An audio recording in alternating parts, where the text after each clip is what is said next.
ukuntu bagutwaye ubundi bantu sharing ukuntu bagutwaye. Ya nari ndi mu rugo ukuntu nyine bamfunze, nari ndi stay n'uwo mujeyi n'icyana cyawe mujeyi cyaje gifite ikimba rya danje nanarikoraho ubu video gutya. Noneho njya kumva umu boss arampamagaye arambwira ati ni rwa Ruhanzi, arambwira ati niwe nonese ko nshaka ko hari akaboro unyamamariza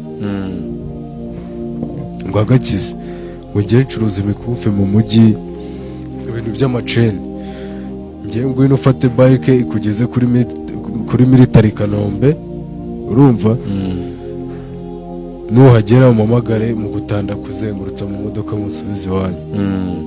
Bamfashe bike bamuhaye motari aramubwiye tukigera hano kuri military hano Kanombe ndamuhamagara yanga kumfata uwo mubosi motari turagumya turashyashyana mfiteho gitanu mpita nyimukandira ndavuga ati komeza nare barayanyishyura n'umubosi. Hashizeho iminota 2 ndongera ndamuhamagara arambwira turiye rwa Ruhanzi ko nakubuze, ndavuga ati wowe ahubwo urihe ko nageze aho wambwiye ngo ndangira ahantu uhagaze. Ndahamurangira ku kazi ka MTN. Abarambwiye ati goke hagarara ndaje ndahagarara. Sister akanya ahita ampamagara ngo nkuboneye ikiraka waje ukagikora ko cyihutirwa. Sister wande? Sister wanjye ngo Gikondo ariho musanga. Ndiyumvira ndavata no mujene ari kumfira nta nubwo ari kuza kanigire kwa sister.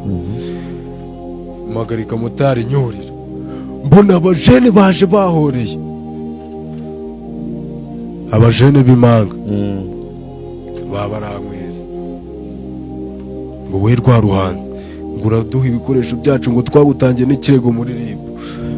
Urumva abantu barahurura nyine cyane barazagara, abantu bashaka no kunkubita mwana. Mpitamo magara umujene wanjye bita King Volute. Yego ndamubwira ati mana abajene barankweze kandi ndumwe waje ukama umusada tukamenagura ko mbona bashaka gusara. Abajene barankwega mbona ngira ngo ni za content zabo batangira bakamera, mbona abantu baje bakamera. Nabwo ati rero aho kugira mu nsebireze ku muhanda mushaka no kunkubita mureke twicarara ku kabaraza tubiganireho. Aravuga ati we hicare pfa kuba utaraducika gusa. Ndahicara bahamagara leta baraza bankubita ipingu ngira ngo n'itariki yo kubeshya. Shumi barankomezanya fanda agenda ambwira ati ngo se abasitari bose barabamaze ngo ubu n'aka kanya waruje basiho gufunga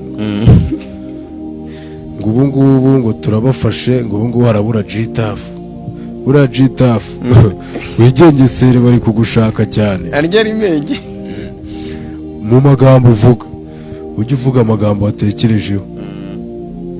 Abantu benshi baravata G-Tough kandi banari mu buyobozi. G-Tough yitwararika niba ngo mwibiye akabanga G-Tough agabanya itabi sha niwenda rimwe ariko mwibiye akabanga G-Tough nta muntu bamugi. G-Tough sinzi ashobora kuba nko mukaro. Noneho story urumva yarakomeje bajyana Nyarugunga marayo icyumweru kuri sima nta gipapuro cy'imfunga mfite. Bahita bangomezanya Kimironko mu biteye ikindi cyumweru niba atari 2 bahita banjyana he Kagugwaho bandegeye dosiye. Bahita bandikaho ko bamfasha ku kanya maze ibyumweru 3 mfunze. Yes uri umaze ibyumweru 3 ufunze bahita bakwandika ko umaze umunsi umwe ariko waje utukutandi mezi ku bitandi mezi nyina 2 aribwo bamfunguye ubundi kuburana ndi hanze. Ubu ngubu uri kuburana uri hanze.